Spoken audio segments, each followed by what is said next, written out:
Good morning, Algebra 1 students. So this is the third take on lesson 20.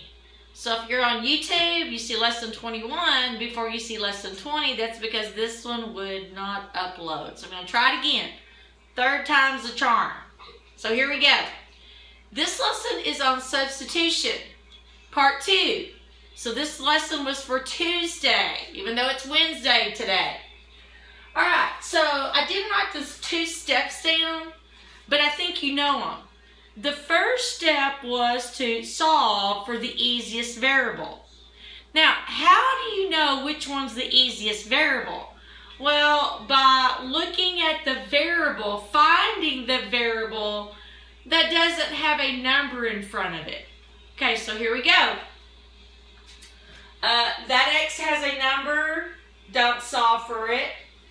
That y has a number, don't solve for it. That y does not have a number.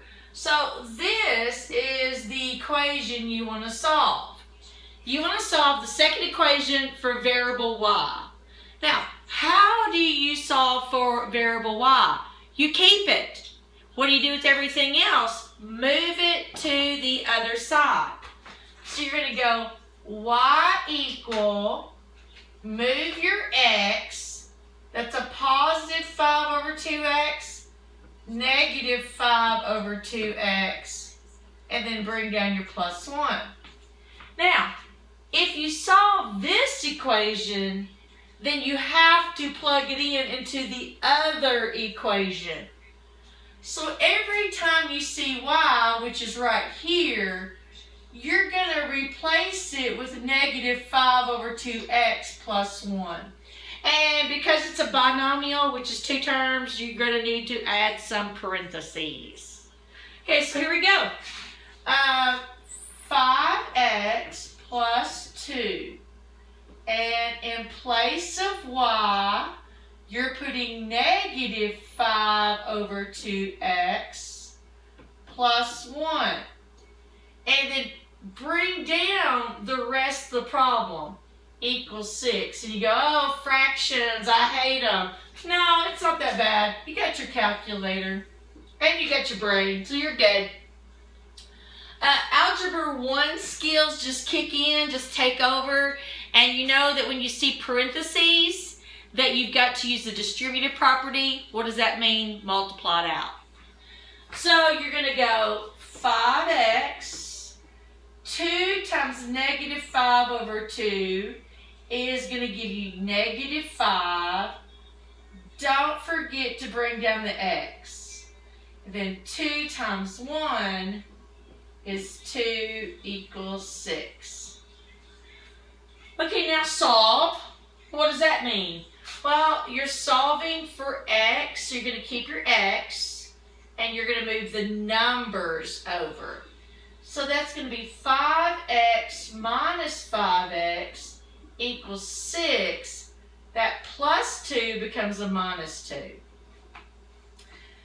5x minus 5x is 0x equal 4. Now, that's a situation that we have talked about before. 0 times anything gets you back to 0. Okay? So you lose the variable. So you go 0 equal and bring down your 4. Well, then that turns into a statement that's not true. 0 does not ever equal 4. And so what do you do when that situation occurs in math? Well, the answer is no solution. When you work it out and it produces something that's not true, then there's not an answer, so you put no solution. Now think about this. If you were to graph these lines, what kind of lines have a no solution as their answer? Parallel lines. So if you took the time to graph these would be parallel lines, no solution. Hey, that makes sense, doesn't it? So what you have to put for your final answer, you have to put no solution and box in your answer for easy grading for me. All right, let's do example 2, and hopefully this one will upload. All right, so example 2 is 3x minus y equal 4, comma, 2x plus y equal 16. Yeah, you're getting close to being done with AMI work. Very close. So we're going to start off by solving for the easiest variable. And you find that easiest variable by looking for the variable that does not have a number in front of it. Okay, well there's 2 places. There's this negative y right here, and then there's this positive y right here. And I choose this one right here. That one would be almost just as easy. All right, so here we go. Well, how do you solve for y? You keep it, and you move everything else to the other side. So that positive 2x becomes a negative 2x plus 16. All right? Now, if you solve this equation, then you have to plug it into the other equation. So every time you see y, you're plugging negative 2x plus 16 right there. Because it's a binomial, 2 terms, you have to add parentheses.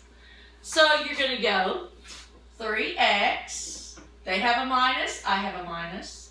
My y is now, parentheses, negative 2x plus 16, close parentheses, so you're right here, equal 4.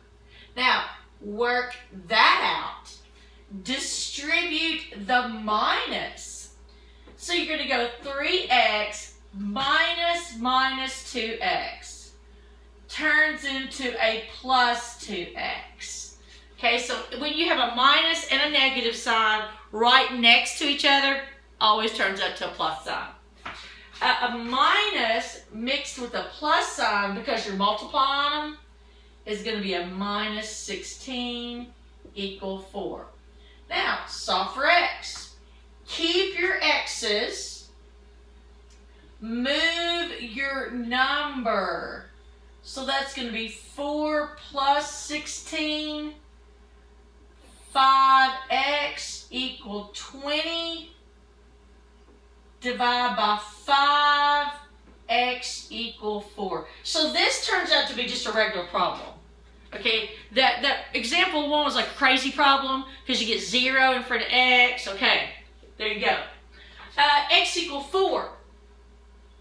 So now you can start writing your final answer.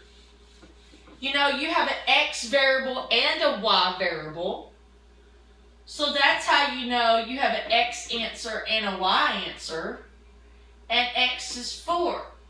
Now, plug in where you started. This is where you started, was over here. So every time you see x, plug in 4. Now you can plug in anywhere and it would work. But where you started from is usually the easiest spot to go back and plug in. Alright, so you're going to go y equal negative 2 times x is 4 plus 16. Y equal, that is going to give you negative 8 plus 16. Y equal 8. All right. So if we were to graph these 2 lines, this is what would happen. They would cross at that point right there. They would cross.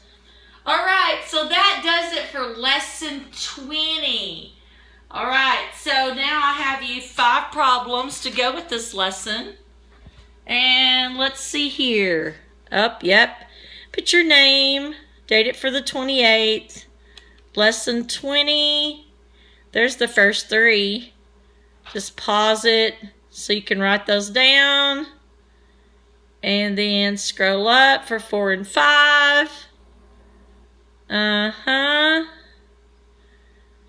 Hope you got all that. And if you didn't get it, you know you can text me, and I do check my phone every day. And I posted some grades yesterday, so you can check your grades. I'm not saying that they're all there, but I'll be going back to school soon. All right, y'all have a fantastic day. Hope the storm didn't blow you away last night, and I will see you tomorrow. Bye.